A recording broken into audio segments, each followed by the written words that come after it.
The ancient Greek society, obviously, there were a different type of categories. In this sense, this type of categories they were developed in different type of sense. In this sense, in fact, for example, there were merchants. Who were merchants in ancient Greek society? In particular, this type of men who develop a specific type of market. We have to consider that we continue to travel between the city states. In particular, because the main type of political structure of the ancient Greek it was the city state. This is really interesting because therefore the city states consider a different type of law. Therefore, each city state had its type of specific type of law, and the merchants, because they continue to travel between the city states, had to continue in this sense to develop a specific type of elements in relation with the idea of the city state. In this sense, in fact, the city state demanded to this type of merchants a specific type of, for example, elements. This type of merchants had to have a specific type of men who supported them in relation with law. For example, who explained that this type of men were free and, in this sense, at the same time, they were polite and had to consider the law. According to this type of point of view, therefore, the idea of merchants they were in relation it was in relation with the idea of a law of a city state of a man who could consider a specific type of supporting of a merchant, and in relation with the idea of taxes. In fact, the merchant had to pay some taxes of a city state. And therefore, in fact, there were some, in this sense, different type of situations, or in particular markets into the city states. For example, in the part at the top of a city state in the Acropolis, but also at the beginning of a city state in after the doors of the city states, and in the end also in the territories outside the doors of the city states. We know that, for example, this type of merchants traveled between the city states, and in this sense they exchanged different type of things. Also, on the one hand, for the market that are fixed in the city states, and that were fixed in the city state, and they stayed for all time in that city state, or also that markets in relation with the movements of the markets of the merchants that consider the movements between the city states. For example, during the wars or during the battles, when the hoplites, when the soldiers decided to move from a city state to another to attack a city state, for example, they could have a specific type of support from the merchants in their position of the merchants to in relation with the necessity of food, for example, or other type of things. But in the end, we know that on the one hand, the idea of the merchants it was in relation with stable markets into the city state, and in relation with the idea of market that continue to develop between the city states, and merchants that travel between the city states with different type of rules from between the city states, but technically with a merchant who, if you wanted to develop his market in the city state and exchanged his things, had to pay taxes and to respect the rules of a city state, and had to have a lord who support him in relation with the idea of a city state. We know also that there are other type of categories. For example, the difference between the sophists and the philosophers. For example, the sophists they were a sort of merchants that exchanged their rhetoric and their knowledge for a payment, and this type of sophist traveled between the city states, in particular in 5th century BC, because in this period, in particular, there were a different type of city states that were really important after the second, in this sense, colonization of the 7th and 6th century BC, in particular in South Italy and Sicily. We know that the first colonization it happened during the 12th, the 11th, and the 10th century, but also in 9, in 8, and 7th century BC. On the one hand, in Asia Minor, in the south of Asia Minor, but also in the north of Asia Minor, in that land who has a specific type of connection with the Black Sea. Therefore, on the one hand, the south of Turkey, that land who had a specific type of connection with the Mediterranean Sea, but in the north Turkey that had a specific type of connection with the Black Sea. What else? We know that in this case, this sophists traveled between Sicily, between South Italy, between Greece, between Asia Minor, and in this sense, they developed their knowledge to a specific type of payment.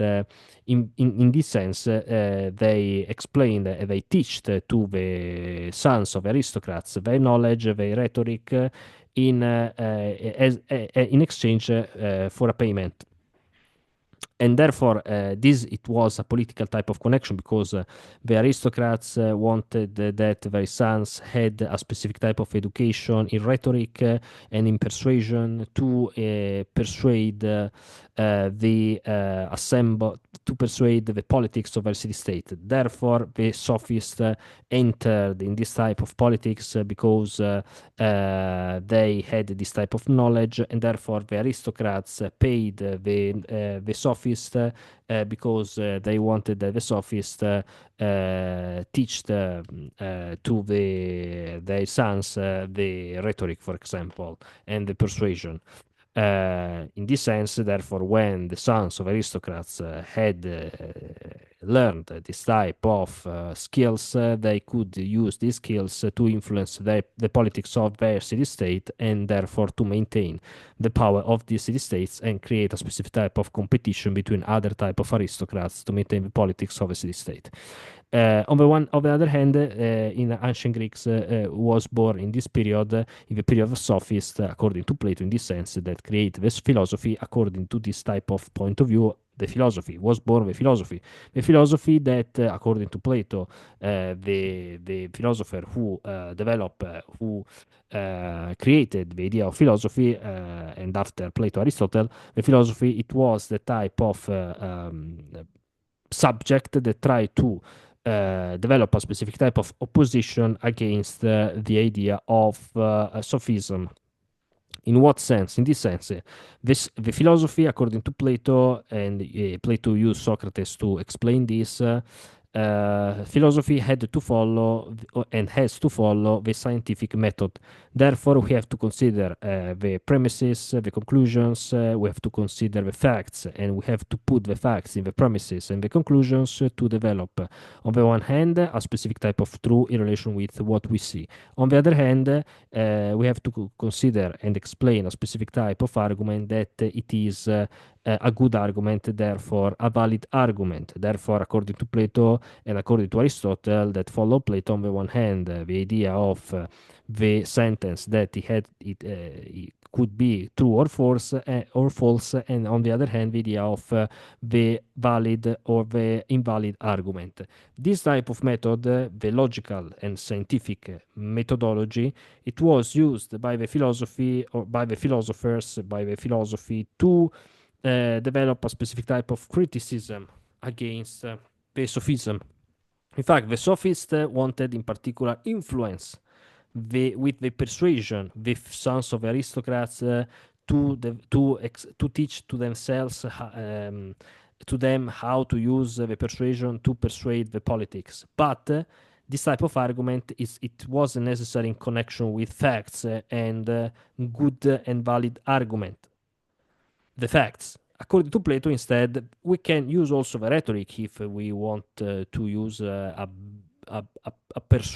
persuasion. But in particular, the basement of the argument has to be before the rhetoric, the fact, and the scientific method with the premises and the conclusions. Therefore, before the persuasion, we have to consider the scientific method. In other words, the philosophy. And this is why there is a specific type of opposition between Sophism and philosophy. Sophism wanted to persuade, and without, according to Plato, because Plato developed the idea of philosophy, Sophism, according to Plato, wanted to develop a specific type of persuasion and only persuasion. Philosophy wanted to consider a specific type and supported and explain, say, a specific type of argument based on facts with a methodological scientific method. This is the main difference. Therefore, sophists continue to travel, philosophers develop a specific type of opposition. The masses, in particular, according to Plato, wanted the demagogy, therefore wanted follow the sophists much more than philosophers. And there is the debate between philosophers and sophists. In any case, we have to consider that against this type of critics that Plato developed against sophism, the sophists had a specific type of knowledge that maintained indirectly the criticize of the philosophers, the main philosophers of ancient Greeks, and therefore produced knowledge. In fact, if the sophists weren't, Plato wouldn't have developed his type of critics against the sophists. Therefore, without the critics of sophists, Plato didn't consider his critics. This is really interesting. And in the end, the warriors, for example, in the end, there are other categories. For example, also the women, the prostitutes. The prostitutes were that women that had control for a man in particular, and they were slaves. And there are different type of centers where there were prostitutes that they were often slaves, and some men paid the proper the lord of these centers, the men who control these centers, where there were these concubines, these prostitutes, to had a specific type of sexual relationships with these women that often weren't free. But there were, for example, some women who were the aetheriers, women that develop a specific type of companies between them and connected these companies with men. These women, differently by the prostitutes, were free, and they can choose their destiny. They were much more free than the other women, and they were more educated and instructed. In this sense, according to the mass of the men of the city-states, these women were strange and dangerous because they had a specific type of culture as the men. Men that the aristocrats used these women to pass the time, to develop their journey, their political journey in private life, in the symposiums, for example, to talk with these women. In particular, we know Plato explained how Socrates developed his type of relationship between these type of women. In particular, one of these, the Aspasia, that it was important in the life of Pericles. Pericles had a son with Aspasia, Pericles the Young. This is interesting because in any case, these women develop a specific type of relationships with aristocrats and had a specific type of influence to the aristocrats, but they were free. And the aristocrats stayed with them to have a specific type of culture, to develop their culture, to pass the time and to be entertained, but intellectually entertained. In the end, the warriors, for example, warriors that they were different type of, they were the citizens of a city-state. To be a warriors in ancient Greece, you had to pay for the shield, for example, for the sword. Therefore, the citizens, the main classical Greek hoplite, it had a sword, a shield, and the main citizen to participate to the defense of a territory had to pay for this. There wasn't a specific type of public social welfare that to the defense paid for this.